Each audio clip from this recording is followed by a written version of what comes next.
is Monday, June 15th in the United States and Canada. The Carolina Hurricanes are Stanley Cup champions, and this is a show called What Chaos from the Sports Interaction Studio in Boston, Massachusetts. My name is David Bean. I sit beside Pete the Bod Blackburn, and holding it down in the city of that nice Hartford Whalers, or I guess it's a Hurricanes jersey, is Sean DePaz. Happy Cup has been one day, boys. Happy Cup has been one day, boys. Happy anniversary. It's the third Cup to be handed out and the second champion in What Chaos history. Yes, I tweeted to set up this show like, hey, always one of the more fun shows to do every year where the Cup has been handed out, and now we're just all trying to keep track of what's going on with that thing and what are these boys doing. And then I was like, that's not fun. It's always the day after the Oilers got eliminated. First time to do it was okay. So last year I was like, get me off this fucking planet. This time, it's a lot of fun because a lot of people that we like have won the Stanley Cup.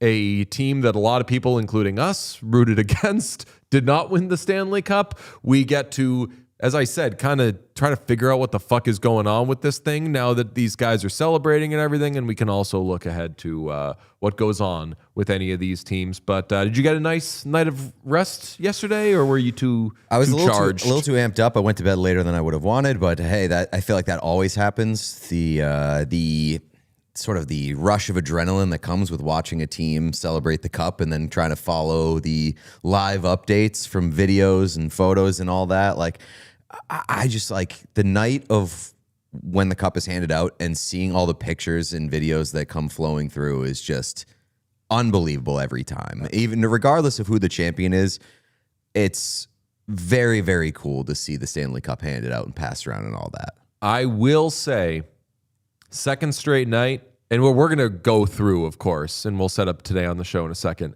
We're going to go through what everyone did as they got their moments. 2 nights in a row, I'm like, I need the guys on slightly worse behavior when they win. We got a lot of decorum out of the champs the last 48 hours. More so the Knicks. I'm mainly mad at the Knicks.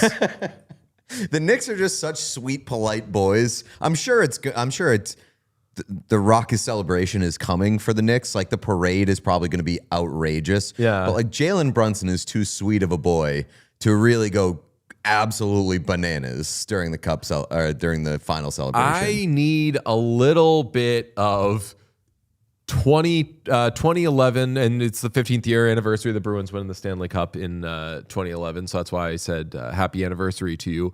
I need a little bit of Brad Marchand, you're a child, you've won the Stanley Cup, and you're a folk hero. How do you feel? God, we hated those guys. They were so arrogant. They thought they were going to win. Oh, it feels so good to beat those guys. We hated those guys. Oh, God, those guys fucking stink. And the that Canucks went on for fucking stink. I mean, he did They're that for the losers. Oilers too, and that went on for like 2 straight weeks. He did. I really thought that you were talking about him being like, fuck the Oilers. I guess I just need more people, not too many people, but some more people to be like Brad Marchand. I do think I had the thought last night. This was a great Stanley Cup final. It was a really entertaining, very, very good Stanley Cup final, but there was not a lot of hate involved. There was not a lot of hate, not a lot of shit after the whistles. Exactly. Heavy series, but not a lot of shit after the whistles. And I think that's a testament to or responsibility attached to the Carolina Hurricanes, because throughout this entire run, and throughout like most of their runs, they don't really engage too heavily in the extracurriculars. So I missed that element of it, but a very, very good Stanley Cup final. Not their thing, doesn't need to be your thing. I think that a little bit of, like I said, those teams played a heavy, physical Stanley Cup final, but it's not like people were punching each other in the head or trying to take each other's heads off after the whistle. But it goes to show you, while a team losing to that type of style will say, well, that's why we lost. You got to have more of that style. You don't. You need to be the better team, and the better team absolutely won the Stanley Cup last night. What are we going to discuss today, Pete? Today on What Chaos, the Canes are champs. That one's pretty self-explanatory. We'll go over some of the highlights from all that. Who holds it like that? That's a reference to Rod Brindamore, who had one of the strangest first acts with the Stanley Cup that I can remember. Spoiler alert, I kind of fucking love it. Into it, yes. Absolutely into it. Absolutely. What's next? Is that for the Vegas Golden Knights? Because I have some questions about them and what's next. Yeah, for them. we have questions about the Vegas Golden Knights, but I also think we got to do another quick Eric Tulsky Carolina Hurricanes cap situation glaze, because I crunched some numbers this morning, and they, if you like glazing, you're going to want to hear this, because they are Krispy set up. Kreme We do up this in every here. time a team wins. We say, and you know what? The world is their oyster now. They could win 2, 3, 4, 5. We on Dynasty Watch for the Yeah. Carolina Hurricanes? I really, if Media Day was a little more silly, I really wanted to ask players if they were on Dynasty Watch. But I do think it's worth a check-in on, holy God, how do they have all these players on all of these contracts? Absolutely. And finally, shirts and hats. Every time the Stanley Cup is handed out, we have to grade the quality of the shirts and the hats that are adorned. So stay tuned for that.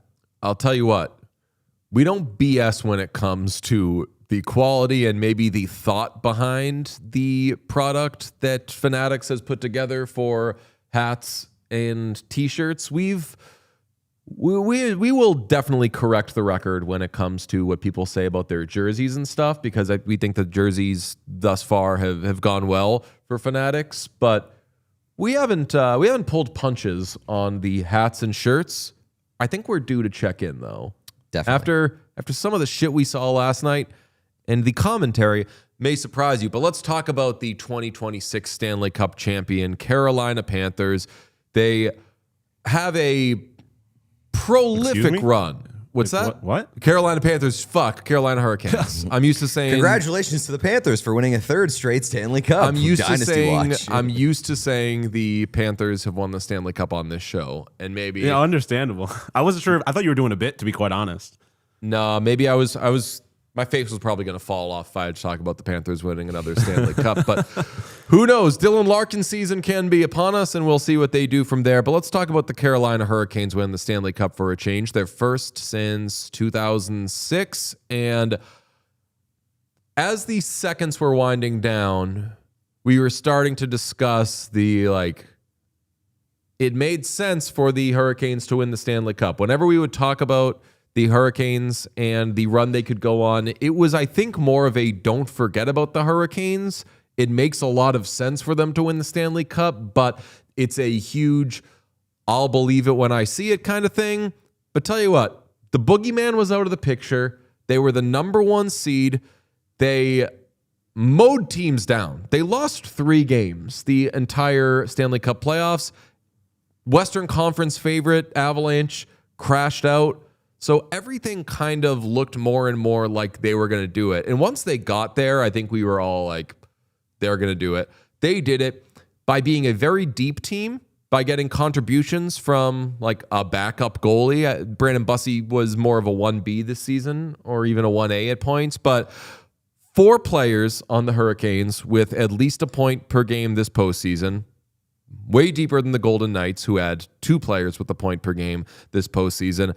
4 players with at least a point per game this postseason tied them with the Wild and Stars for second among all teams this playoff. Of course, the team with the most point per game players Edmonton Oilers was, of course, the fucking Oilers, who lost in the first round. So maybe that stat doesn't matter, but I think it does, because it's a small sample size. Because if you are the Hurricanes and you're built the way that they are built, which is 1 million players making a decent amount, but not a lot of money per year, you need contributions all over the lineup, and they got it. They were absolutely the deeper team. Certainly proved to be the case when both goaltending and health, I would say, failed the Golden Knights. William Karlsson was a loss at the end. Carter Hart obviously was dreadful in the Stanley Cup final. Shout out those absolutely fucking weird people who wore the Hart shirts. Don't think you need to shout them out.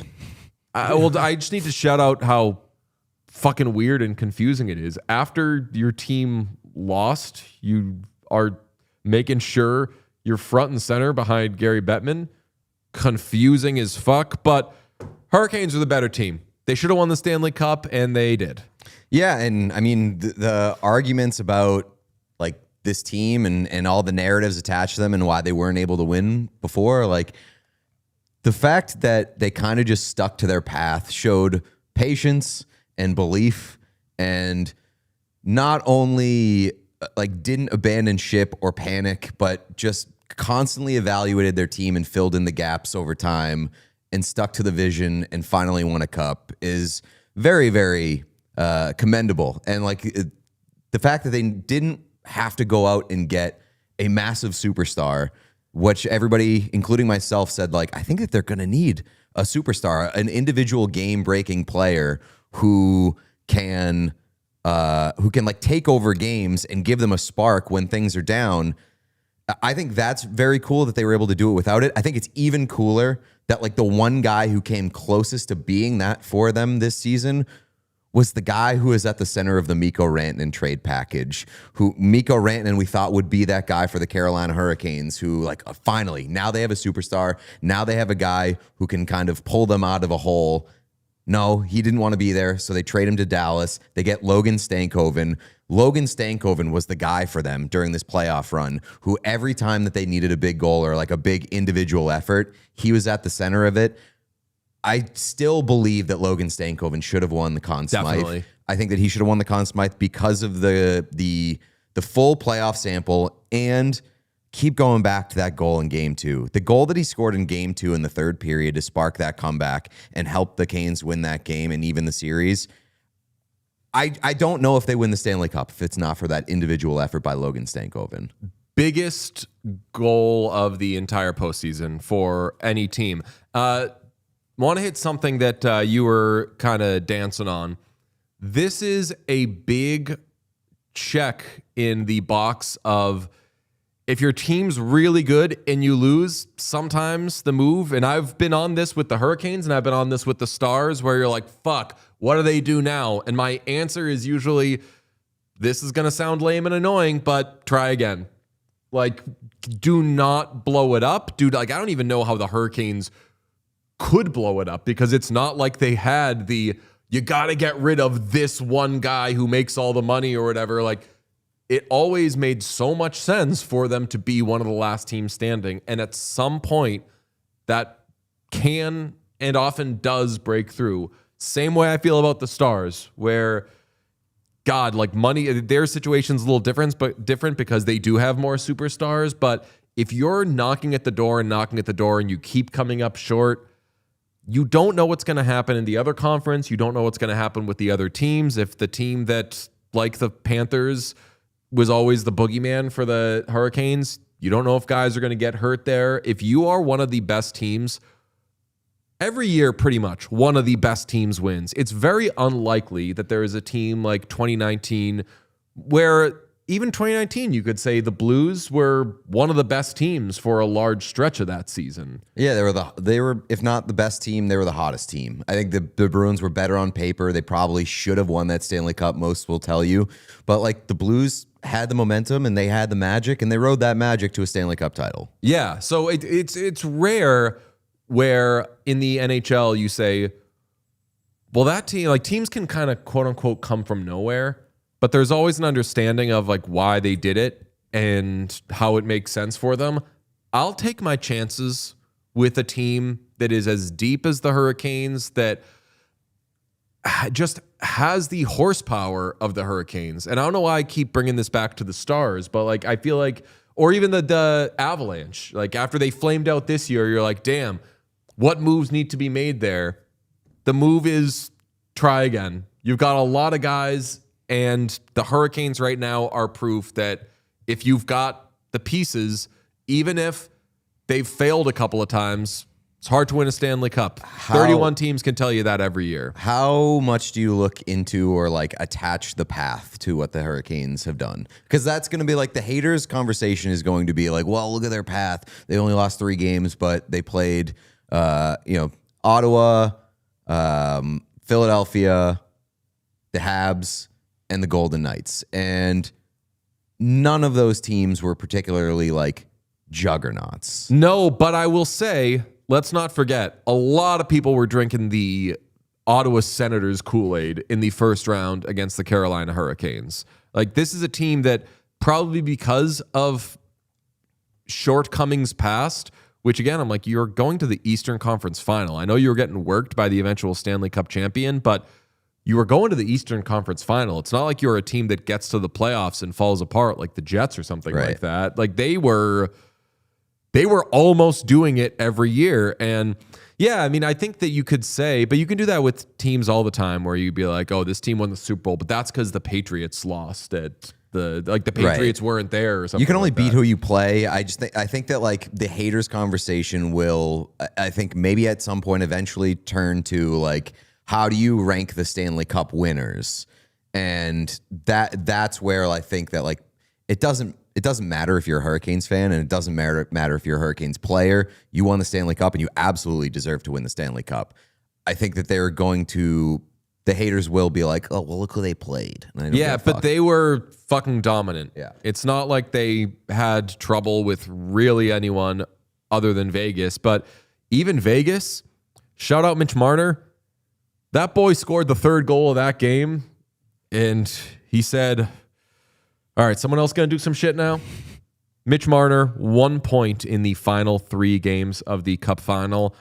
I was, and we all were really trending towards Marner no matter what, but he was pretty much off my ballot by the time votes would have been submitted last night. He didn't do anything in the final like few games, And he just lost. And I may have banged the drum still had he finished strong.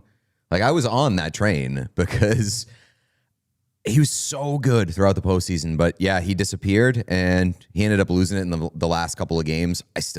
I was shocked that Jordan Staal won it. If he scored 2 goals to tie the game, it went to overtime, Vegas wins, then you're going into game 7 saying Marner's back in, if not the driver's seat, but like big time Marner no matter what. Let's talk about the voting on the Conn Smythe, because typically you'll see these awards come out and yeah, we yell a lot about what people say about the Hart voting, but usually it's during the year. It's when we're getting Greg Wyshynski's updates of people being like, hey, we're all leaning this way. And it's almost always something about Nathan MacKinnon, and we get to have fun with it. But typically, like, the Hart votes come out last week, and Nikita Kucherov narrowly beats Connor McDavid. And I think we all look at each other and we say, hey, cool. Like, I think I leaned Kucherov. Did you lean McDavid? Or did you lean McDavid? Like, that's just whatever.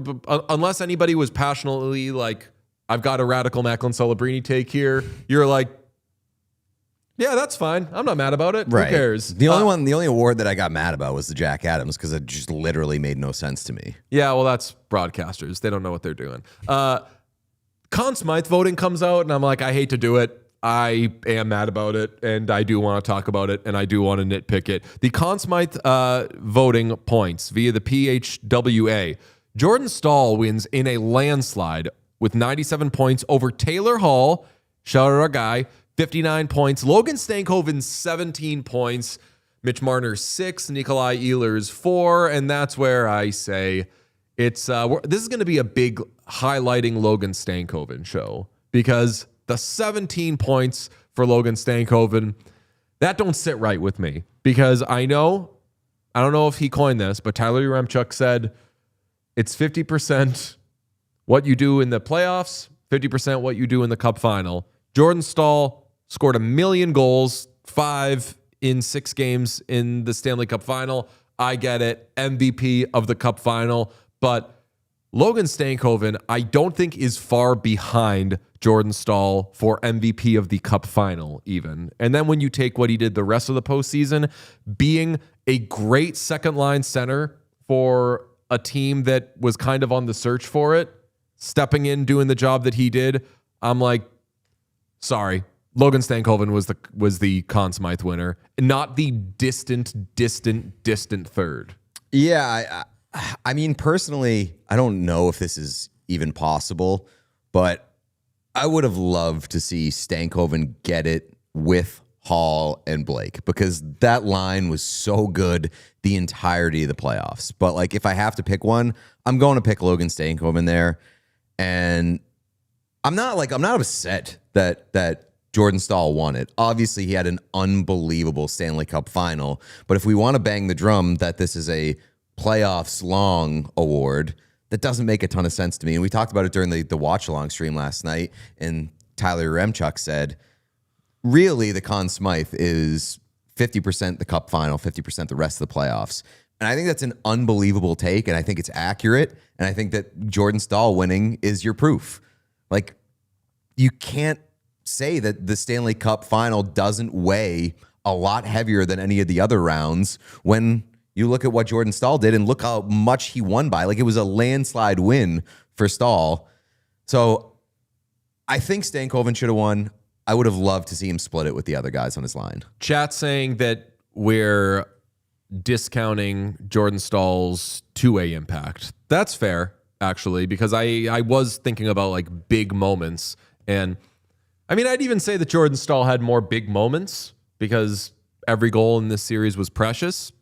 You're blowing leads, you're trying to catch up and everything like that. But yeah, Stankoven, I think Stankoven might be one of the better stories of this. We'll get to more Stankoven in a minute, but a lot of the fun on a day like today is the celebration.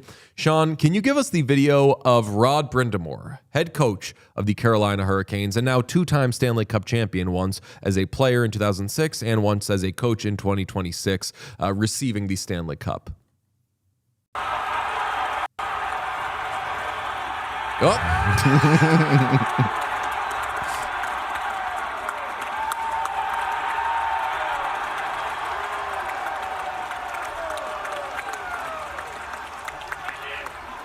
Important question to ask here. Sean, what are we looking at here? Who in the absolute world holds the Stanley Cup like that? I've got a thought, but Sean, what's your reaction to him holding the Stanley Cup like an absolute maniac who doesn't know how to hold a baby or anything? That was the coolest shit ever. That was like that. I don't know. I had no reaction to it other than that fucking rocks. He threw it. He threw it in the air. There was a point where the Stanley Cup was levitating. It was not on the ground or in contact with any person. It was just floating in the air. I have to imagine, getting back to our conversation in the watch along yesterday, the keeper of the cup, Phil Pritchard, probably a tense like half second there for him, seeing that thing fly through the air. But yeah, I mean, that's cool. And also, only something that someone who's fucking jacked can do. And yeah, if you're Rod Brind'Amour, go crazy. So I think it's only something that somebody who's jacked can do, but also only something that somebody who's won it before can do. Yes, that part too, yeah. That you obviously default to the classic lifting the Stanley Cup the way that everybody else lifts it when it's your favorite time, because I feel like you're paralyzed by the moment and you're just running off what you're supposed to do. Rod's like, been there, done that. Let me do some crazy shit here. It did have a little bit of, famously, Rod Brind'Amour works out. It did have a little bit of the clean and like snatch. The what's that? Is that the how you lift a kettlebell? That's like where you like do the not a kettlebell. Yeah, where like you're supposed to catch it, like, on your chest. I don't do enough stuff with the bar, but like I know that with like lifting up a kettlebell, if you're doing I don't know what you're doing with it, but like you kind of like pop it up to yourself, catch it kind of thing. Yeah. He did that with the Stanley Cup. Yeah. He's trying to get a workout in. Did you see what Sebastian Aho said about the Stanley Cup and Rod Brind'Amour? Yes, that he made them hold a brick. A cinder block, yeah.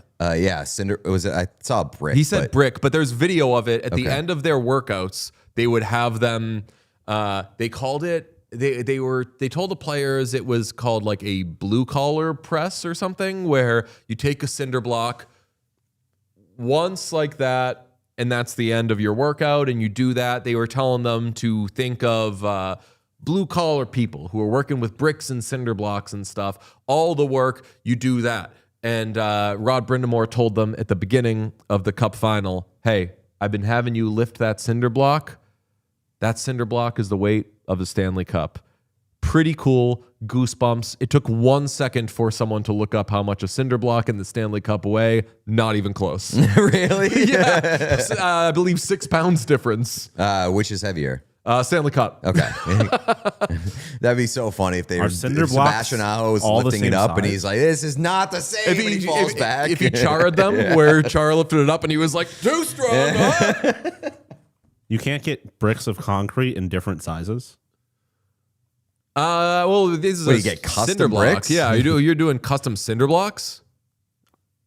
I mean, if you're going out of your way to have guys lift cinder blocks to simulate the weight of the Stanley Cup, I don't think that'd be too far out of bounds. I'll say if Martin St. Louis' Wolf of Wall Street speech suggests anything, it's that coaches are big into getting the general idea. Artistic liberties. Yeah, and then taking some liberties. Like, this thing is the size also of the Stanley Cup, kind of. I do have to point out that the New York Islanders, during the draft combine questioning, put a brick in front of players and said, what can you do with this? Maybe they were seeing if they were strong enough to lift the Stanley Cup. Yeah.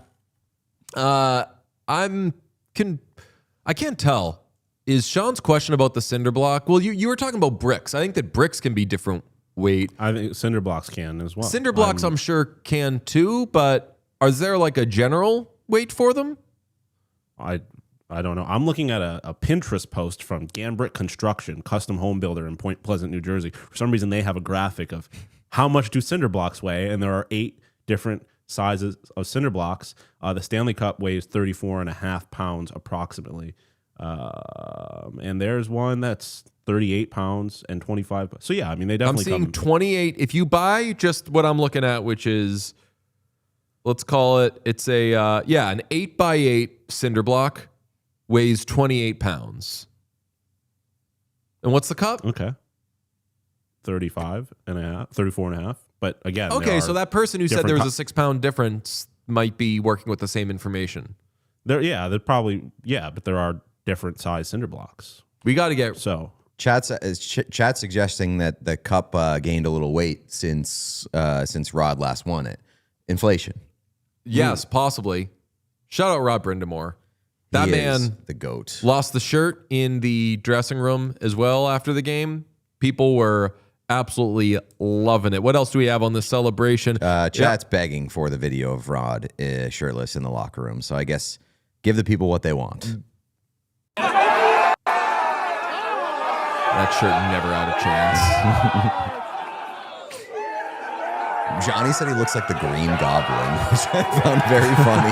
He's on that Willem Dafoe diet. Johnny doesn't see color. The man is absolutely ripped. They call him Rod the Bod for a reason, obviously.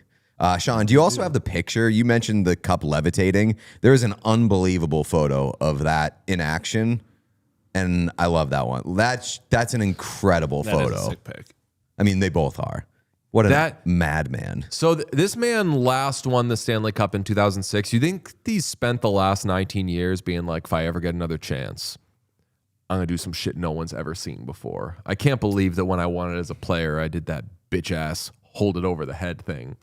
I got to forge my own path. I mean, when he won it as a player, he did some weird shit too. He did like that dancing in place thing. So he's had some pretty electric, unorthodox cup celebrations, and you gotta love him for it. He's also won, I believe, 98% or been involved in 98% of the Carolina Hurricanes postseason games all time.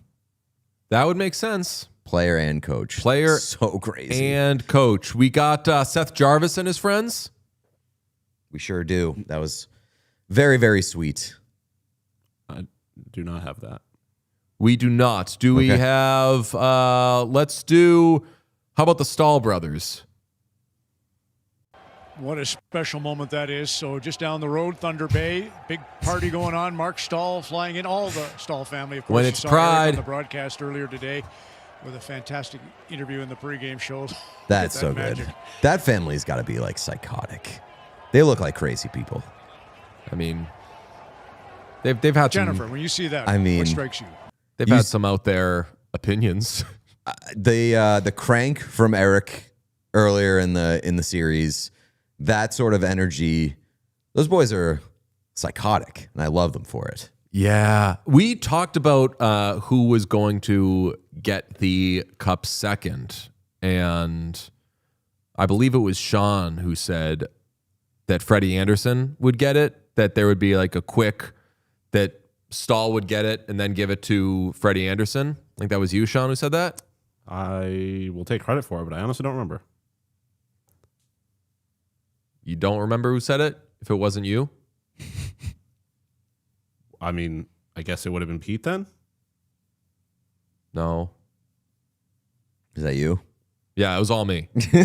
I said who's getting it second, and we all threw it. I was like Freddie, and there was some like, that might be a little early, but that's a good call given like what he's been through and everything. I said I thought it would either be Martinook or Slavin. Yeah, it's a fun game, but he fucked it up. Jordan Staal let it slip with Emily Kaplan. Yeah, well, she asked. I feel like that bad behavior on Emily Kaplan's part. Sorry, we love Emily, friends with Emily, but like we got to call her out. We're mad at her. What'd she do?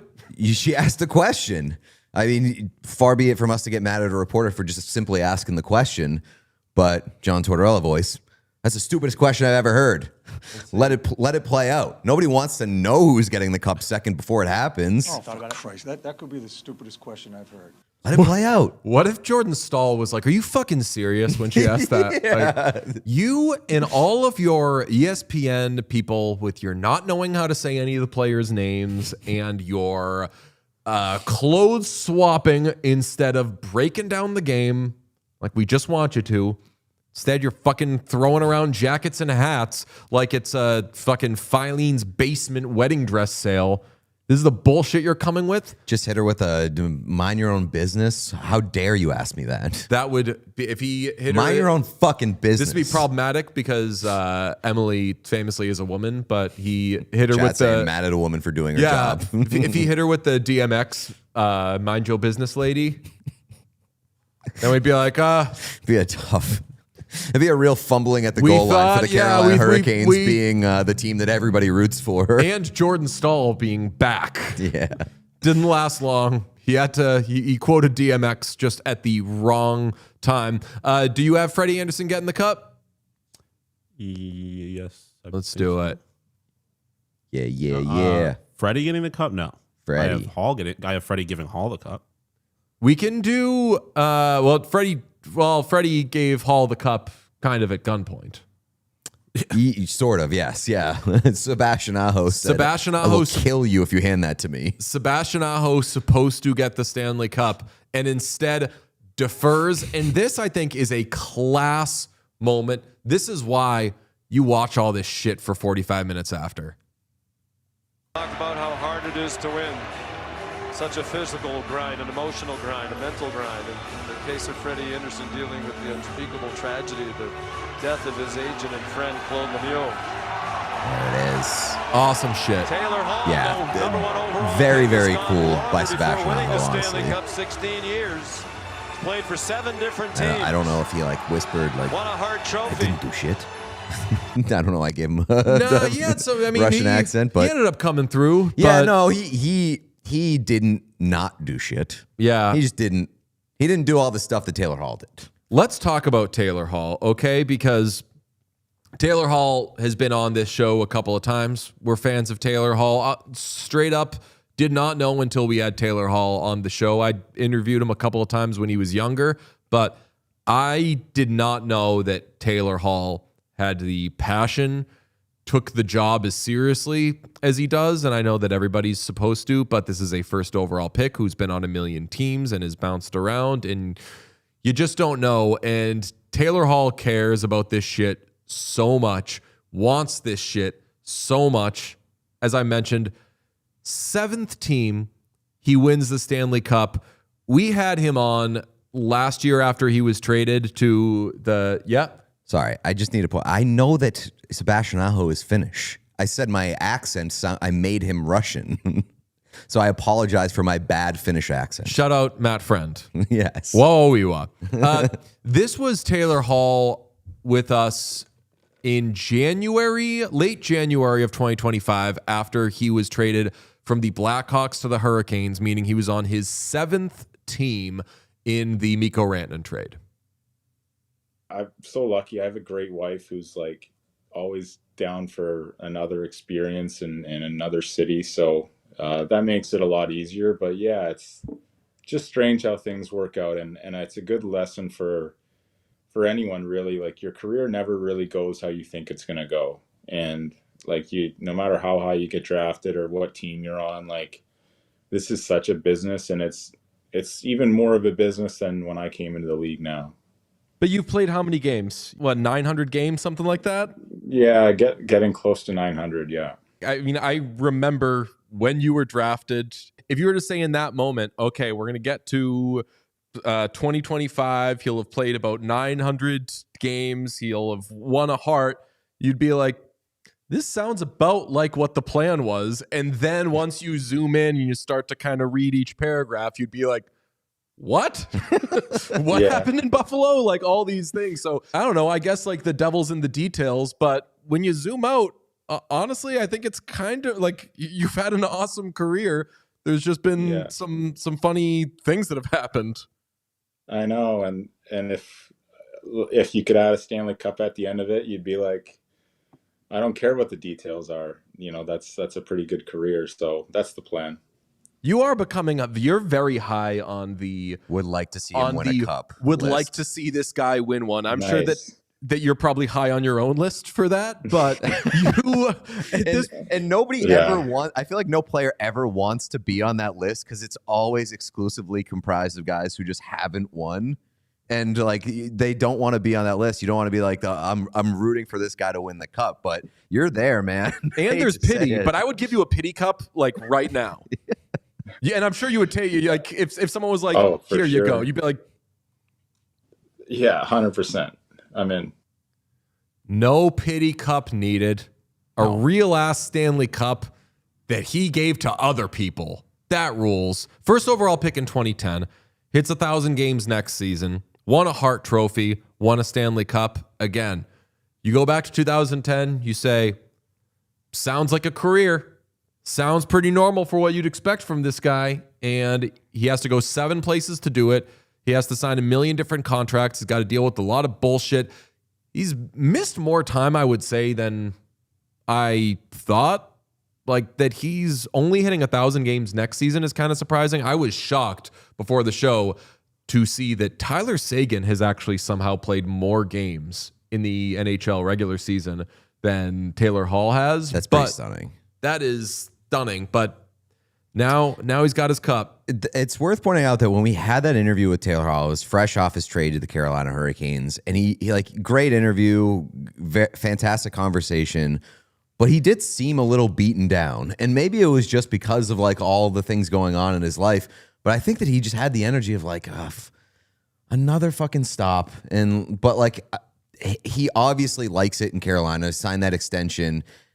No pity cup. He has a central role in this, and it's so great to see because Hall is one of those guys who is so deep into the game, and like, when we've interviewed him in the past, we've come away kind of stunned that like, he's into the analytics. He knows what's going on in the league basically at all times. He just lives and breathes hockey, and I feel like he's one of those guys that if he did not win one, like, obviously any player who doesn't win a Stanley Cup is going to be, to a degree, devastated and disappointed that they don't come away from their career hoisting a cup. But he seems like one of those guys that it would have eaten away at him and been like a hole in his soul for the rest of his days if he had not won a Stanley Cup. So it's incredible to see him win one, and it's incredible to see him be a massive part of the reason why that team won a cup. Yeah, I mean, he volunteered to us that he was haunted by 2023. That was his biggest, best chance to win a Stanley Cup, and they lose in the first round. And he was like, God, we fucking blew that. How did that happen? And it was a couple of years later that, it's still on his mind, and you don't get over shit like that until you can reach the summit.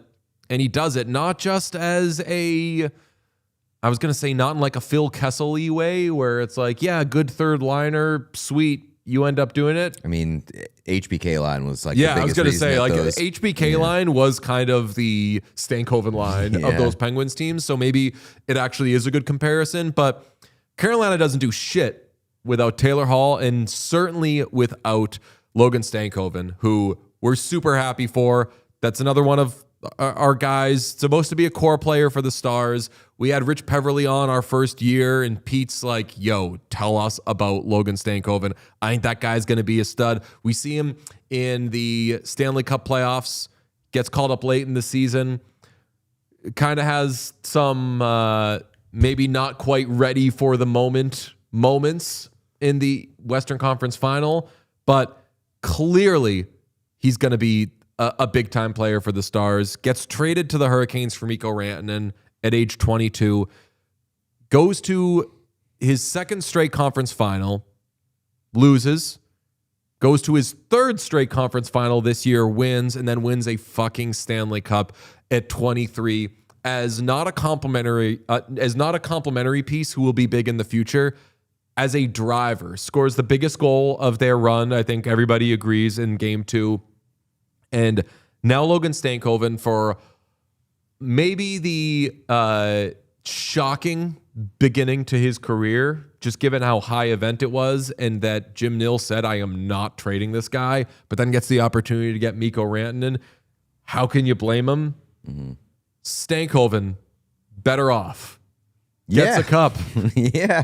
Gets a cup, has a huge role. And like, I think the only downside to him going to Carolina is that just somehow his agent convinced him to sign that deal. Yeah, we were talking after. We were like, yo, earmuffs, Eileen.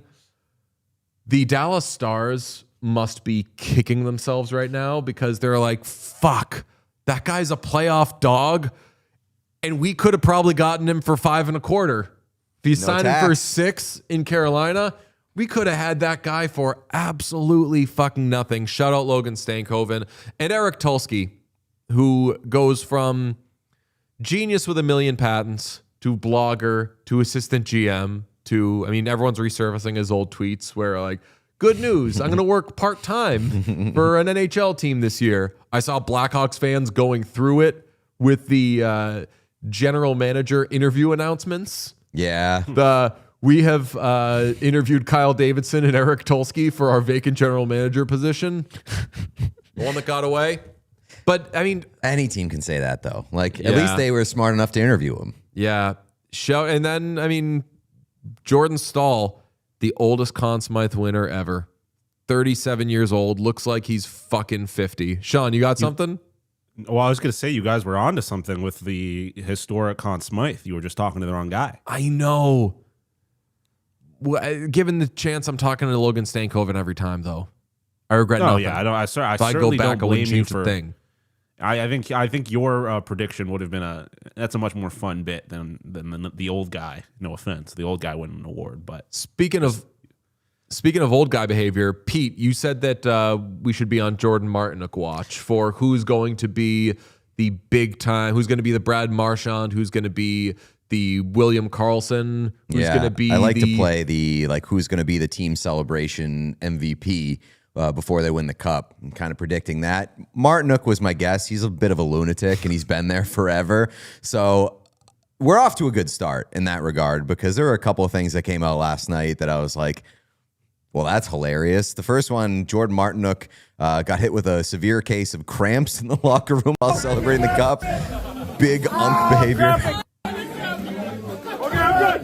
Yeah, I'm good. Just bring it to him. Yeah, I'm good. I'm on And then I don't know what to do with my hands. Yeah, I was gonna say, cramps up and gets waterboarded. Nothing fixes cramps like getting fucking waterboarded by shitty beer. And then they went out in Vegas after the game. They did not immediately get on the plane. They went to a club, and there was this moment where Martinook and Gossesbear, for like a split second, I thought they were going to kiss. I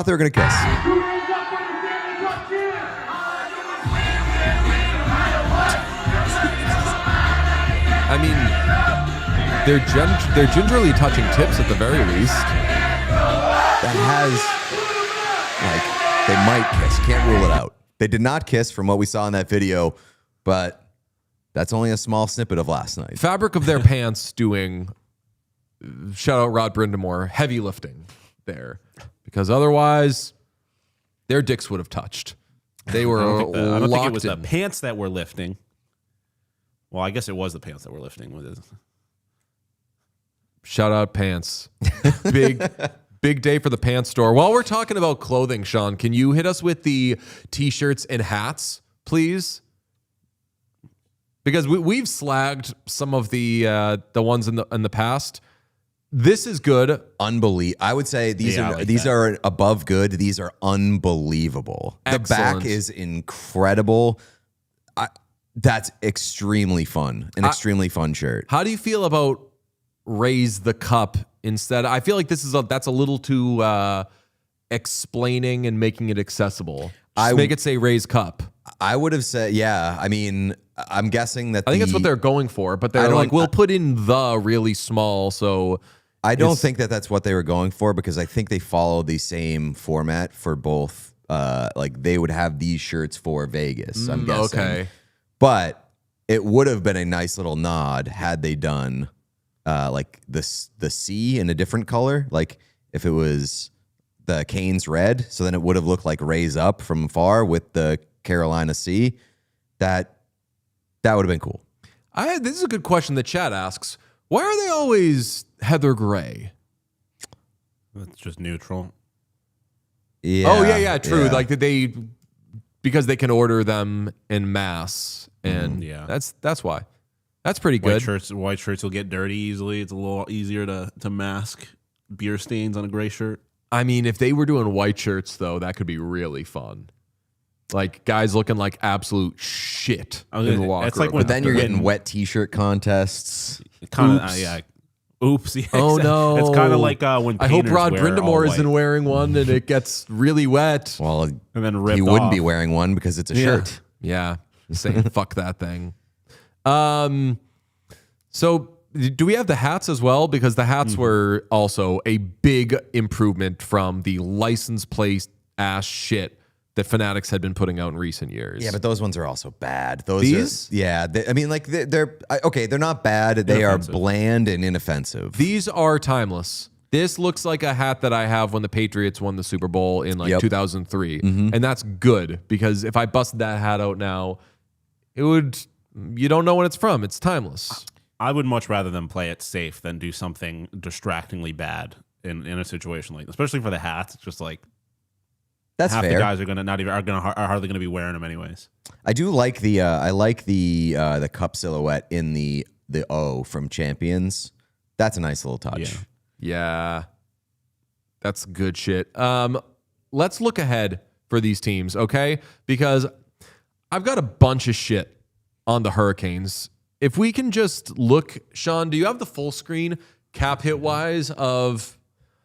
I did their key players, but really I went to NHL.com/stats, postseason points, sorted by points, and all these guys were on the list. I think I threw Brandon Bussey on there as well, but go down the line of the contracts for the key players. The only key player they only have 3 free agents, okay?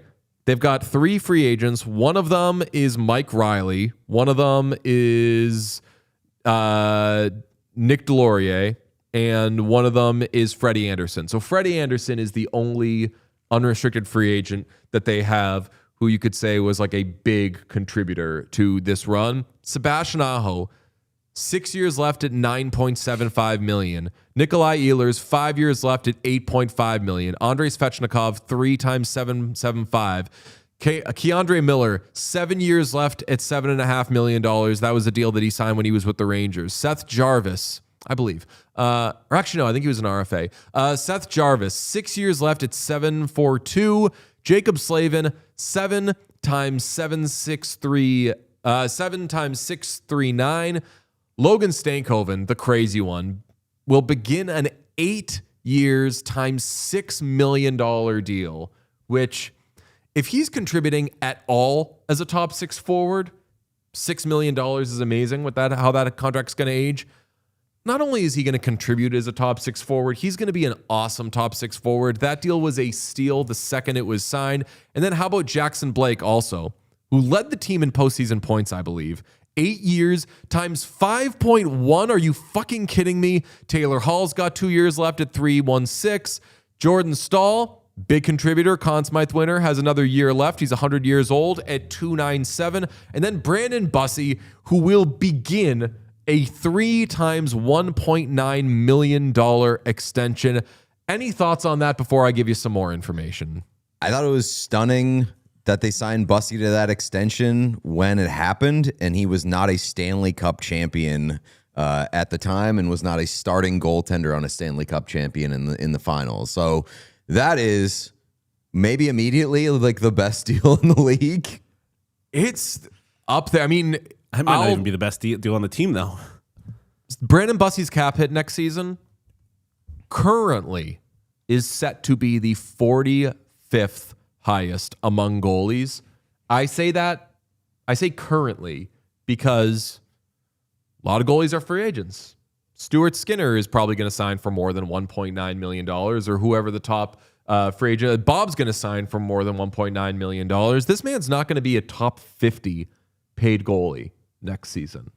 And it's on a deal that was signed months ago. Like, it's not a deal that was signed years ago before the cap went up. He's not in year 5 of an 8-year deal. Yeah. Right. It's truly an amazing bit of work from Eric Tulsky. And yes, goaltending can be extremely unpredictable. And like maybe Brandon Bussey is not going to be a major part of this team, but it doesn't hurt you. And you are heading into a new contract with a guy that won you a Stanley Cup, and you're making 1.9. Like, that was always the conversation with Stuart Skinner. It's like, yeah, Stuart Skinner's not amazing, but for the price and for a team that is trying to build a Stanley Cup winner, like, that's an unbelievable value deal. You have that in Brandon Bussey now, and you have the small sample size to tell you that he can be a difference maker. He can be a great high ceiling goaltender in games that matter. Respectfully, I don't want to make this a Brandon Bussey versus Stuart Skinner thing. Stu Skinner's further along in his career. I know like Stu was an all-star and Stu had amazing postseason runs, but really it is the fucking hardware. Like, he did some shit that we've seen goalies do before and lose. Mm-hmm. But he fucking won a cup. He came in relief and won the Stanley Cup. Brandon Bussey for 3 times 1.9 is better than any of the Stu years. Like, I get what you're saying, but like not only like with the Oilers with Stu is like you had a guy making under $3 million who you can probably win a cup with. Hurricanes have a guy who just won them a cup, who's beginning a contract that pays him under $2 million. That is crazy. And I'm not saying he's going to be a Vezina winner every year, but Mike Felger voice, you don't need the Vezina winner every year. You need the guy who you can win with, and you have him, and you're not paying him shit. And a layer of that is he came in cold after nearly 2 months, came into the series cold on nearly 2 months rest, and became a massive difference maker almost immediately. Okay, here's where I'm going to blow your fucking minds. The Carolina Hurricanes have 0 players in the top 25 cap hits next season. They have 1 player in the top 50 cap hits next season. They have 2 players in the top 98 cap hits next season. Okay, that's the biggest one. The Carolina Hurricanes have 2 players. 2. They just won the Stanley Cup, and all these guys are signed. 2 of them will rank in the top 98 cap hits next season, and maybe not, depending on. I was about to say, I'll that's tell you probably right going now. to change. It's Connor change Bedard's for going to sure. sign a new contract. Mm-hmm. Alex Right? Tuch's going to sign a contract. Alex Tuch's for going to $10 million somewhere. They are not going to. They will not have 2 players in the top 100 contracts next season because and they have like basically all their draft picks. They don't have a lot of draft picks this year, but they have their first round pick, and they have their first round pick. They have 2 first round picks in 2028. This is an incredible job of roster construction. it's insane. Sebastian Aho, by the way, 26th currently. They have one hit. bad contract. Nikolai Ehlers, well, not really. Nikolai Ehlers, 58th. They're about to have more cap space. They have I think $11.9 million in cap space. I had it written down somewhere. But yes, they'll probably buy out. They'll probably buy out Jesper Kotkaniemi, and Maybe that will. No, I mean maybe not, but I think that he's the most like buyoutable contract this offseason. for sure. He is the one bad contract I would say that they have on that team. But I'm saying like it's not structured badly. They can get out of it. Okay. So they're probably. I just listened to a thing with Matt Larkin talking about it. They have. Let's see. The Hurricanes have $11.9 million in cap space, and if you go to Jesperi Kotkaniemi and do what's that? I'm looking at the buyout cap hit for Jesperi Kotkaniemi, and it is quite low. It's oh yeah, that's right. $850. It never gets over $1 million. Oh, it's because he was. You know why? It's because I know this. He signed the contract, I think, before he was eligible for UFA status. So that buyout calculator is not 2/3; it's 1/3. Okay. So they're not even giving him like close to all of his money. So it's absolutely going to be $850K, bought out. $470K, $470K, $470K, $850, $850, $850, $850. Instead of ever having to pay him what $4.8 million for each of the next 1, 2, 3, 4. These fucking guys, man. And I think that this was Waddell. I think that was a Waddell joint. But these fucking guys, they signed him knowing if it ends up being bad, we'll just fucking jump out of it. They're and that's what playing they're in going to fucking do. easy mode, dude. That's such bullshit. Like, you're looking at their one contract that's not even that bad of a contract, really. And it's like, oh, also, we can get out of it for free. No problem. Yeah. Like, just that's so funny, man. They have Tulski all of the fucking answers. playing on easy mode. It's crazy. Like when we talk about the Panthers, we're like Michael Bublé voice, taxes. Everyone wants to be there. They've got a proven track record of we will revive your value. If anyone gives up on you, we will gladly take you. Like look at what they've done with some low money guys. Look at what they've done with Seth Jones. Great work there. But this is just some. And now This is some next level, just fucking mathing. Shout out being smart. Couldn't be us. And now the sales pitch gets easier to get guys to come there if they want to. You just want a Stanley Cup. Like if guys want to win, they no longer look at the Canes. If they ever looked at the Canes and were like, they don't really like retain great players, all that like star players, and they always crash out in the conference final. They don't get it done in the playoffs. Well, that sales pitch has gotten revamped.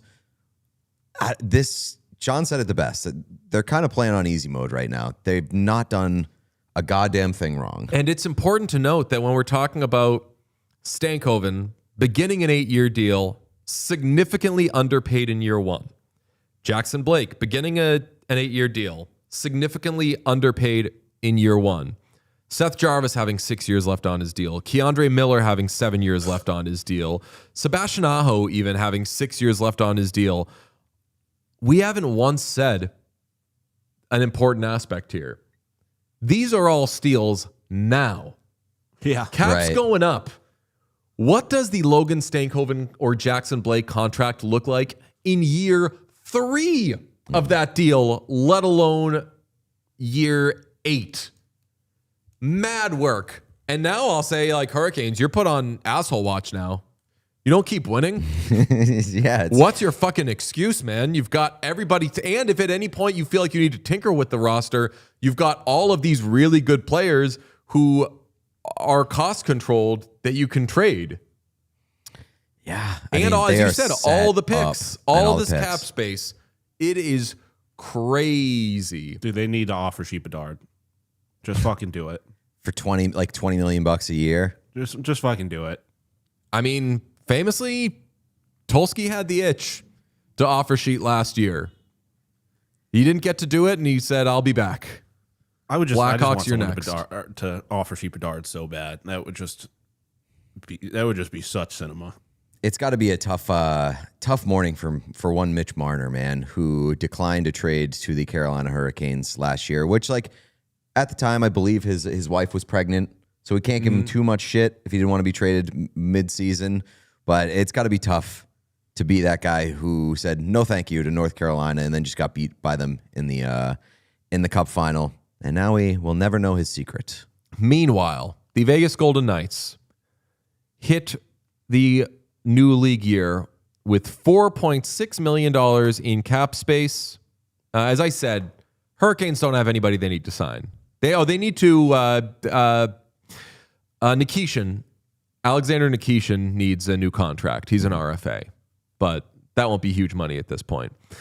Golden Knights obviously have some good contracts themselves, but they are maybe kind of fucked. They have $4.6 million in cap space. Pavel Dorofeev is a restricted free agent.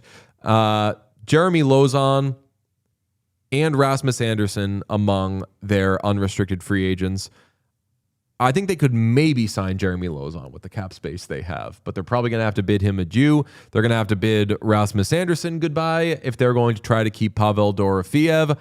I don't know what the hell happens there. I wonder if maybe they try to flip Pavel Dorofeev in some sort of Dylan Larkin thing, because their cap situation is bad. It's not horrible. It's not the worst, but if they're a team that says, oh, you know what, we got close, we made a run, we just got to add a few things, you are in subtracting mode. You're not in adding mode if you're the Golden Knights. And who's your head coach? Yeah, that's the biggest thing to me is I want to know if Torts comes back, and I wouldn't be shocked if he doesn't. Yeah, they will have more LTIR money with Pietrangelo, I believe. So there's that, I suppose. But yeah, Elliott didn't sound this morning on 32 Thoughts like he thinks that he was doing a lot of we'll see. But I think he said the belief is that Ryan Craig will be the head coach. Although free my man Joel Ward. Although Joel Ward led practice on Saturday. Torts did not run practice on Saturday. Joel Ward did. Why? I think that Torts just treated it like a Anaheim Ducks postgame and just like didn't go to it. I think he just skipped it. He was probably out buying new clothes. I was gonna say. Even though he was at home, but like the guy left his clothes in That's on John. in Raleigh. Got to ship his pants. Yeah. Goddamn Indeed. Yeah, man. Hurricanes are, as I said, you always do this when a team wins the Stanley Cup. Not always, but you're usually like, oh, well, then they're set up. No, a but young player did something good, so they're going to be... You're always talking about what they're going to lose. Like, I feel like when you talk about a Stanley Cup, you're talking, or Stanley Cup champion, like, how do they build off this? How do they go somewhere else? You're always talking about, like, well, they're going to lose this guy, but here's how they can replace him. Carolina is going to be set up to keep this thing going for a long time, and it's just whether or not, like, the path matters down the road. Chat says Carolina should offer sheet Dorofeev just to spike the football, pour salt in the wound. I think they could spend their assets more wisely. I like Dorofeev a lot, but I like Dorofeev. By the way, Pavel Dorofeev, didn't see a lot of him in the Stanley Cup final. I think that Dorofeev is more a guys that he plays with thing until we see him somewhere else, I guess. He's more... But we said that about Jake Gensel, and that proved to be really wrong. Yeah, but like Gensel was an unknown because he had always played with Sidney Crosby. That's what I'm saying. Yeah. I'm saying like Dorofeev, we're like, yeah, well, you see him with Jack Eichel. That's great. Yeah. I mean, it's not like Jake Gensel went from being with Crosby to a bunch of nobodies. Well, he did go. Yeah, I mean, he went to, I think, Aho. I think he played with Aho in Carolina. And now he's playing with a bunch of nobodies in Tampa. I can't even get out of the first round. Shout out John Cooper, Jack Adams winner. I did see, shout out Bob. If you haven't been listening to Oilers Now during the Mike Babcock saga, it's been amazing because Bob Stauffer is very clearly pro hiring Mike Babcock. And every guest he's had, he has not found another person who thinks they should hire Mike Babcock. And Ryan Rashog was on with him and was excellent. And Ryan Rashog was saying like the postseason track record of Mike Babcock the last however many years. And Bob was doing some light whataboutism with John Cooper. And I was like, I'm not pro Mike Babcock, but I'll allow that. Being like, yeah, well, we say that John Cooper's a good coach and that guy loses all the time. I'm with that. Okay, very good. We're going to keep going and do shows this full week where we'll update you with our schedule and everything that's coming up as time goes on. We are going to be getting more and more news, I think, on some of these things like Mike Babcock or Dylan Larkin, or if moves are going to start being made. But we're also going to have parades and weird behavior from players. So it's going to be a very fun week on the old What Chaos. Sean, someone said rare Rashog win. Do people not like Ryan Rashog? I think he's an excellent reporter. Yeah, very good. I don't know where that came from. Before we get to the end of the show, I did want to make some time to talk about the New York Knicks. Oh, yes. Let's talk about, and we'll get some World Cup in there as well. But we were going to do that in the slate anyway. But yes, your New York Knicks are world champions. Yes, my New York Knicks. No, it's our New York Knicks. That's right. So that's kind of what I wanted to get at, is that on back-to-back days, I think that two teams that the majority of the general public was rooting for ended up winning championships. Maybe I'm misreading that on the Knicks, but it feels like a lot of people were pulling for the Knicks based off of the story. I don't think it started that way, but I think it got there. So, I think that the Canes and the Knicks are very, very awesome tandem champions because they check a lot of the boxes that you look for in terms of like a neutral fan. And it's number one, like the community aspect of winning of a sports team and like how they rally the troops around them. And the Knicks experience has been very communal, obviously. Like the entire city of New York rides for the Knicks. And that's very, very cool to see. And that's such an important part of the sports experience, is to kind of like unite a city and unite like within the walls and outside of the walls. I love that the Knicks are a very family-based team with like Brunson, Josh Hart, Mikal Bridges, all playing in college together. That's an incredible story. The Canes riding this out with guys that have been there for a while and kind of hit failure after failure after failure. They have very likable stars at the front of it, with Brunson, and then on the Kane side, like a Taylor Hall, a Seth Jarvis, a Logan Stankoven. Guys who are likable and really good, but not the best. Exactly. Yes. Like not top of the barrel superstars. And to on the comparison of like leaving money on the table, Jalen Brunson left $100 million on the table to help kind of allow the roster construction to come through. Same could be said for a lot of the guys in the Canes who did not maximize their market value. And then also the element of a team that hasn't won in a while. Obviously, it's a little different for the Knicks, but like the Knicks and Canes, two teams that hadn't won in a while, two teams that were kind of knocking on the door for a little bit, had their opportunities, flamed out, and had that slow build. And I think that the two teams on the other side, obviously Vegas, big time villains, big time like everybody hates you energy around them.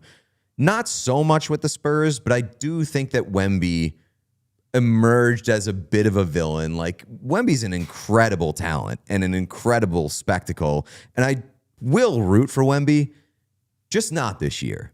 This year he had some real villainous moments in the NBA Finals.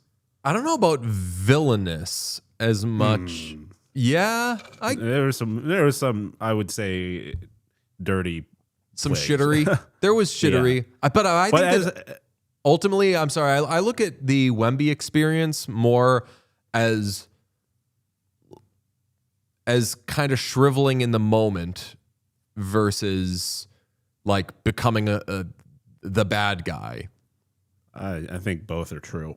I mean, I think he's definitely a bad guy in the Knicks story. Like I think the Knicks view him. He was definitely dirty at points.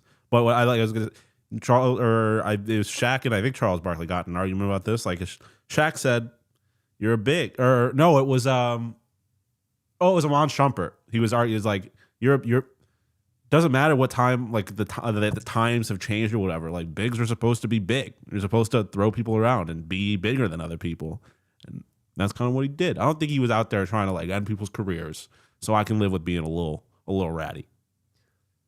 Do you have any more on the? That was my thing. Like I've very, very much enjoyed this Knicks championship because, like, as a neutral person, it kind of checks a lot of the boxes of what I look for in terms of like being able to root for a fan base, being able to root for a team, being able to root for like basically everything minus the owner. Jim Dolan, I think, is the most unlikable thing about the New York Knicks and that whole experience. And I just like I'm very happy that the two teams that I was pulling for won on back-to-back nights. Yeah, I think that everybody should like I know that we love superstars and we love Connor McDavid, we love LeBron James and everything, but there is something about a 2004 Pistons that, and I'm dating myself, that was 22 years ago, but like, yeah, but man, that was like one of my favorite basketball bunch teams of like all time. Really good to awesome players. And you're like, who are the best players in the league? And it takes you a minute before you get to any Pistons. And they all play a role. Like Yeah. they have very defined roles, and the element and like the scientific approach to roster construction when it plays out that way, whether it's the 2004 Pistons, whether it's these New York Knicks, whether it's these Carolina Hurricanes, the element of like beautiful roster construction and a beautifully played team game with guys who are likable, it scratches such an itch, especially when there is a lot of fanfare around the team, and the communal aspect of it is very cool. Okay. We talked NBA. I got to do a PWHL second here. Okay. And the PWHL draft is on Wednesday. Talk about star-studded. We'll talk about it tomorrow. Look ahead to it. Do you know what the top 5 what the draft order is for the PWHL draft? I don't know if this is where you're going, but I was about to start complaining about it because I don't know what the fuck is going on with the draft. That's the answer to do you know what the draft order is for the PWHL draft, which is in 2 days. We do not know what the draft order is. Very Are you little fucking information kidding on me? their website. Yeah, I think I was just looking at their website being like, oh, I'm sure 2 days out they've updated it because I looked like last week or whatever. Fucking, they got a time and a place. It has the page that has the gold plan standings and the order. I believe Vancouver has the first overall pick. I think that might be the only thing we know. And if I'm wrong on that, then I'm wrong, and I apologize, and I hope somebody educates me. But I want to be able to do a million mock drafts, and I want to be able to read a million mock drafts. Yeah, so Vancouver has the first pick. That's all we know. Chat says the players do not know. PWHL. Like, who's asking for this? Are you fucking kidding me? Wait, the draft and getting all caught up in draft mania and talking yourself into and going through all these different scenarios is like 85% of why I'm a sports fan. And I can't do that with the newest and most exciting league. What are you Especially doing? with expansion teams, like, so why don't we know? Like, is there like a lottery element to it? Is there a randomness, or is just nobody really done the math? They have the gold plan standings, which has Vancouver first. The Vancouver and Seattle ended up with the same number of gold plan points, but I believe Vancouver was eliminated later, so they end up with the first pick. And then it's the Torrent, and then it's the Sirens, and then it's the Scepters. Those are the 4 teams in order based on who didn't make the playoffs. But there are also 4 new franchises. 3 new franchises? 4. Yeah, Hamilton, Vegas, Detroit, and San Jose. No idea where they're ending up, and then don't know what the 4 playoff teams where they're ending up. So, I don't know how they're planning on slotting in the expansion franchises, but like we've said, the only thing we do know for sure is that Vancouver's won. That is a colossal fuck up to be real. Like, that is inexcusable. This draft features KK Harvey, Layla Edwards, Abby Murphy, Tessa Janicki, Kirsten Sims. This is all the players that we are like that are becoming household-ish names are in this draft. This is such free, I'll say free money, but just like free attention, free everything.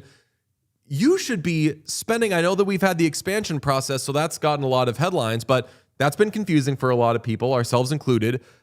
This is something that you should be hyping up for months now. There should be a lot of questions heading into a big draft like this, but one of the questions should not be, how does this work and who's picking where? It is funny because on the website they do have in bold letters the final draft order of selection for all picks, including the 4 expansion teams following the first overall selection, will be confirmed at a later date. Don't have many later dates. It could not be much later of a date. The later dates are here. They're happening These now. are the later dates. Yeah, I don't that and someone in the chat speculated that like they're waiting to see how the expansion process plays out to kind of figure where they need to put the expansion teams. Okay, that then wouldn't sit very well Fleet with gets me second if I overall was pick. If you're waiting to see how this all works, Fleet get the second overall pick. Expansion process. I don't. That's not what we were talking eyeballs about. out. Fleet get the second overall pick. You don't get pity draft picks. Like No, that's, yes, you do. That should. Certainly If we're not waiting, what we were if talking we're about. waiting and fudging around with the order, then let's fudge around and make it worth my while. I think Fleet. they were more saying like Layla how the Edwards, you expansion are a Boston process Fleet. plays out for the expansion teams. But hey, I mean, if they're tampering with it, then fucking do whatever you want. I guess. I want one of these exciting college players to be on my PWHL Hamilton team. You've gotten enough, Sean. Yeah. I mean, the top, at least the top 5 are like already superstars. So as long as you get a top 5 pick, you're getting somebody. Yeah, we just have no idea who's getting the top 5 pick, unfortunately. Fleet, trade up. Yes, I know. Chat says Fleet made the playoffs, DJ. I know they made the playoffs. I know how it went. But I'm saying, if you're waiting till the expansion process is done to say, how is this expansion process gone? Let's give the picks to teams that maybe are a little down on their luck right now. Hasn't been great shakes for the Boston Fleet. Tell you that And for also, free. don't we still have to play out the process of the Keller, right? Tampering, or who was the tampering from Vegas to Detroit? That was everyone was like she's going to Detroit, but Vegas still putting out Hillary Knight. Hillary Knight. Yes. That still has to play out because even though it appeared at least at one point that she was almost certainly going to Detroit, and they were all pretending that wasn't happening. Like I think they still have to go through like the logistical steps of her getting like traded or whatever. So maybe that's a draft day thing as well. This shit pissed me off, man. Nobody knows what's going on. I don't know. I didn't know what the PWHL segment was, but I definitely did not think that it was going to be. Nobody knows what's happening with the draft 2 days before the draft. No one knows the order. Insane, dude. You don't have the insane thing ever. order. That is crazy. What are you doing? Who's asking for this? Literally everybody. Everybody's asking for the draft order. Does Megan Duggan have to get in there and fix this? Eric Tulsky, please save us. Yeah. Can we? Frustrating. What's the slate tonight, Sean? We got games. Oh, do we? Game.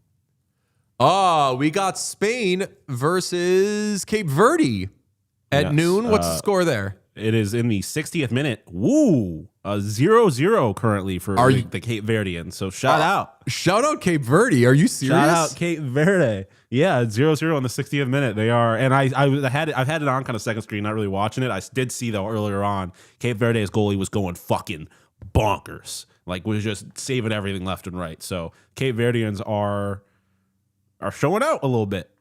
That is insane. At 3 p.m. Eastern in the United States and Canada, you can get Belgium and Egypt. That one is at Lumen Field. Shout out.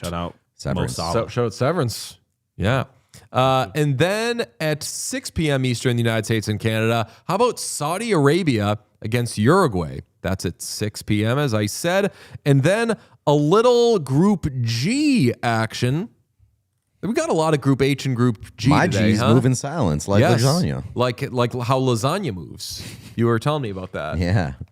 You're saying it just barely moves. I like my lasagna with a little jiggle, like Jell-O. Wobbly. And then at 9 p.m. in Inglewood, talking about SoFi Stadium, you got Iran visiting. They're visiting Inglewood, I suppose, but Iran and New Zealand. I believe that Iran's the home team there, technically. Anyway, but Iran and New Zealand. So a lot of Group G and a lot of Group H.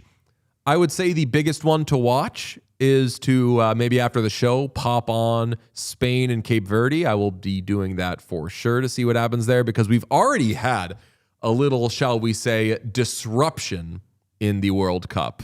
Yes? Who is it that who tied Switzerland in Group B? Oh, yeah. On Saturday. That was Qatar. Yes. Qatar. After Qatar got embarrassed as the host country last year, they tied Swiss. The Swiss's dumb fucking shirts, by far, in my opinion, the worst kits in the league or in the tournament is the Swiss white and lime green shirts because everyone thinks of lime green when they think of Switzerland. I'm thinking about that's a bad kit. Let me see. It is bad. It's too keeper forward. That is The very US key lime pie forward. And Yeah. famously, Sean doesn't like what the key Swiss are lime known pie. for. I do not. It's good ball knowledge. Someone really did a want very nice thing and made us homemade like key lime pie cheesecake treats for the 24-hour stream. Oh, I should have And known Sean that said wasn't. You keep don't it. have that ball knowledge because you care about my taste. Keep lime pie. I care about how I had to eat a tray of really good key lime pie cheesecake things so I could be. So when I was asked, how did the guys like it? Oh, ate the whole tray. They didn't even get any of it. Oh, it was no, like we combined ate the whole tray. It was really good. Also, I have to go to the bathroom. Stomach really hurts. A real Gretzky brothers most points scored from brothers Yes. in NHL history. Yeah, most Don't ask. nice. Don't ask the makeup. No, I fuck with the little key lime pie situation. Pete ate it as well. It was very nice. Somebody said Japan tied. Was it the Netherlands? Oh, that game rocked, dude. I did want to get into some Japan talk because you listened to Bonsai. I listened to Bonsai. Yesterday, Pete said that he'd been listening to one song that was from a Japanese artist, and it was called Bonsai. He sent it to the group. It's nice enough to pass it along. I listened to it this morning, and when you said it was all you said was it was a Japanese song, and this is where people, sometimes the way you're raised or your culture will give you some biases, and it's good to have those biases or those expectations shattered and broken because First, I saw that it was from an album that came out in 1996, and I was like, I didn't think this was the type of Japanese stuff Pete would be listening to. And then I pressed play on it, and what in the counting Japanese crows did I think I was getting myself into? It was not what I this expected shit at sounded all. like some Japanese people listened to Big Star and was like, let's make some music. Fuck yeah, it's was amazing. so good. And there's a lot of like great Japanese music anyway, but like this was like this was just straight up 90s Western rock. Yes. Yeah, It's so yeah. good. Okay, that was my exact take, and I couldn't really put my finger on it because I don't have that like basis of music knowledge. But I was like, this does feel very Western, and maybe I just like you said, I think I might have had like kind of a very I guess stereotypical, like very Western lens of what Japanese music was. And I thought like, because when Pete brought this song up yesterday, I was like, oh, is it something off of Forza? Like I'm thinking some kind of like Tokyo Drift, like hyper pop type Yes, of thing. exactly. I was expecting Wasn't very that at upbeat, all. high tempo pop. No, Yeah, it is. It is just like a classic, like mid or like early aughts pop song. No, more than that. That was Not like late 90s, early like aughts. early mid 90s. That was like that sounded like it could have been. I guess initially I thought like this could be a little Third Eye Blind, but then I was like, yeah, this is just like straight fucking Counting Well, Crows. there's some time distortion there because like that's the stuff that I was listening to in the late 90s when like that's what you I were listening attached to the like- old stuff back Yes. then. Yes. So it's great. Listen to it. It is very, very good. Yeah, any Big Star heads in the chat. But it doesn't sound like Big Star. It sounds like people who listened to Big Star and then made music. So that's where you're getting your REM. That's where you're getting your Counting Crows. Chat having fun with this. We did a little Japanese jazz on the podcast today. Someone said listen to Japanese jazz. Yeah, fuck. That's the good stuff, man. The Japanese know what they're doing in a lot of different areas. Call Japanese musicians 83-year-old Paul McCartney, because I am listening to it in 2026 and enjoying it. Eileen says, I am a Big Stars head. Yeah, well, I'd say Big Star and the Dallas Stars have something in common in that maybe the ultimate goal never really got achieved there. Kazamon says, real quick, did we ever talk about Dallas? I think was getting a new arena. Is that we haven't done enough? We should do something on that in the future, because Dallas is getting a new arena outside of Dallas proper. Ready to learn? It was Plato? Was it Plano? Plano. Yes. Plano. Yes, a little north of Dallas. Yes. Kazamon says, oh, by the way, I need to shout out 32 Thoughts. Elliot told Kyle to tell his wife to tell the boyfriend to go home because the playoffs are over. I think he said that about his own wife, and then he also says that all the time. He's my wife's boyfriend. Like, he does it all the time. fucking God, best. He is so like, God. I love. I love those two weirdos so much. I love that show. I love Elliot. Cosmon says, Carolina Hurricanes are the 2026 Stanley Cup champions. Thank you, Cosmon. You are the first to report that news. Dana May says, fundraising to buy Torts' clothes he left in the hotel if and when the Canes auction them off. That'd be amazing. Gobby says, guess we'll never know about Mitchie's dark days. I'm okay with that. I'd rather rewatch Charter Fart Sob forever. Partisan says, it's a brass bonanza. Also, happy 15th anniversary. Yeah, we were doing a lot of Brass Bonanza in the studio this morning. We were, actually. I suggested that we replace the What Chaos theme song with the Brass Bonanza theme song, but today's a Hurricanes day. We don't have to make it about the Whalers. Although Sean didn't get the memo. Load-bearing wokeness, great name, says new cookout milkshake flavor, Carter Hart Tears. Tears famously taste like salt, so you can do a little salt forward. Yep. Quick World Cup. Speaking of salt, quick World Cup update. Hitting the hydration break in the second half. Get ready for the World Cup debut of Lamine Yamal. Looks like he's about to come on for the Spaniards. Still 0-0 in the 69th minute now. I feel like that might change. Leo says, the right team won. Let's go Canes. Someone tell John Tortorella that he has some stinky clothes that he left here at his hotel since he was so sure he'd be back. Cheers. Yeah, people are really roasting Torts on the clothes front. 0 for 2. 0 for 2 the last two times that he's done that. I think that 0 for 3, maybe going back to 2018, but 0 for 2. He did it against the Bruins, we mentioned. Yep. And last two times he's done that, shutout loss. Yeah, Bob is his goalie too when he did it the last time. So yeah, maybe there's some power in saying that. Swagaslaw says, I've got live What Chaos on a 2-hour flight, good Wi-Fi, and an open seat next to me. Life is beautiful. That sounds like a real country. I've got a good woman. Got an open seat. A good Wi-Fi. I've got the love of a good woman. Cold beer in my hand. Coffee, hunt, fish, beer. Wi-Fi ain't bad either. Luxury Trash says, it was a great weekend for team captains wearing number 11. Happy for my Metro rivals, the Canes, for their victory. And of course, beyond thrilled for my hometown heroes, the New York Knicks. God is good. Oh, that's an 11-11 super chat. That's very nice. I love that. Make a wish. Ben King says, Cup winner was built by a literal chemistry wizard. True.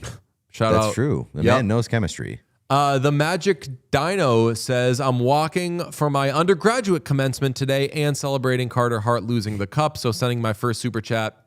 You guys make my day. Thank you, the Magic Dino. Congrats. Yes, and congrats. Big congrats. BMK says, we are Eric Tulski. We manage the Canes. We balance the Corsi. We won in 6 games. Nice. Very good. Love your life. Hey, friend says, congrats to Ratatosker for winning. Oh, Seamus Yeah, for winning. Yes, Seabiscuit. Shamu for Shamu. winning the Whatnot Bracket Challenge with a 73%. Shout out Michael Ryder. Sean, you got 43rd out of 49 and ended with a 47%. Hashtag you suck. You suck, Okay, I feel like it's important to put there that I felt spiritually, morally, contractually, whatever, obligated to select the Buffalo Sabres as my Stanley Cup champion. So that shit got tanked pretty early on. That's not what Pete didn't pick the. Actually, Pete did pick the Canadians to win the Eastern Conference, I think. I did. So, yeah. And then I cashed out. Yep. They lost. So Soap Cilantro says, it's my birthday. Thank you to the Canes for doing the thing last night, and thanks for making a dope show. It's the highlight of my weekday.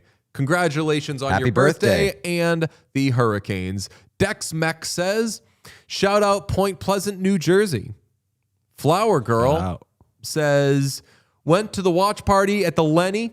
Got maybe 3 hours of sleep, working all day, but totally worth it. Was looking forward to this stream, sitting in traffic last night. Thanks for a fun season. Let's go, Canes. Good on ya. Dancing Bear says, speaking of Canes kissing, Staal kissed Aho on the cheek last night. Happy Pride. Did see that. Did see that, It was yeah. beautiful. Tipratsky says, You look like number one bull crap. oh, yeah. There it is. Sorry. I love the you Some look other like number time. one bull crap. Yep. Caniac says, Caniac Beckaboo, how about that? Says, had to be at Lenovo, watch party, traveled to Raleigh, got in at 4 Why do you a.m. say it that Saturday, way? tailgated. What's that? Raleigh. You always say Raleigh. Yeah, sorry, Raleigh. Got in at 4 a.m. Saturday, tailgated, got in, we won, got no sleep, supposed to work today, 6 a.m. flight this morning, got canceled 2 hours before. All worth it. Sounds like it. Kazamon says, do we think anyone would want to come to North Carolina now? I would say so. They've got the cap space.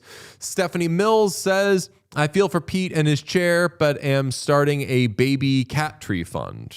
Hey. Would be hey, a good spot for one. That's where you do the...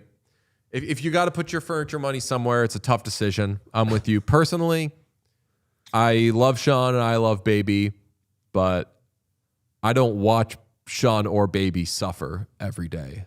If I had to put money into one place furniture-wise, it would be to, well, I was going to say maybe I could get myself some like elbow pads or something, but no, I would fix Pete's chair. The chat doesn't really watch Pete suffer every day, though, because Pete Hockey player can't plays through tell. Yeah, plays hurt. It's honestly it. like, Well, the chair plays hurt. I'll be honest. Yeah, fair enough. Since the arm fell off the chair, it has been a better chair experience because there's not an arm about to fall off. It's like when you lose the wiggly tooth in your mouth, you're not bothered by get it used to anymore. it, yeah. Gabi says, look at Canes winning without an abusive coach. Crazy. Yeah. Leo said, wait, are we calling Torts abusive? Or are you guess. saying that? All right, and knowing Gabi and Oilers fandom. Oh, yeah. Gabi's an Oilers fan. Yeah, I think that I was think more that's just Babcock please centered. don't hire Mike Babcock. Well, Yeah. I mean, you might be able to get Torts. I mean, I would absolutely take Torts over. Definitely. I mean, Oh, are you kidding me? Torts with an awesome team.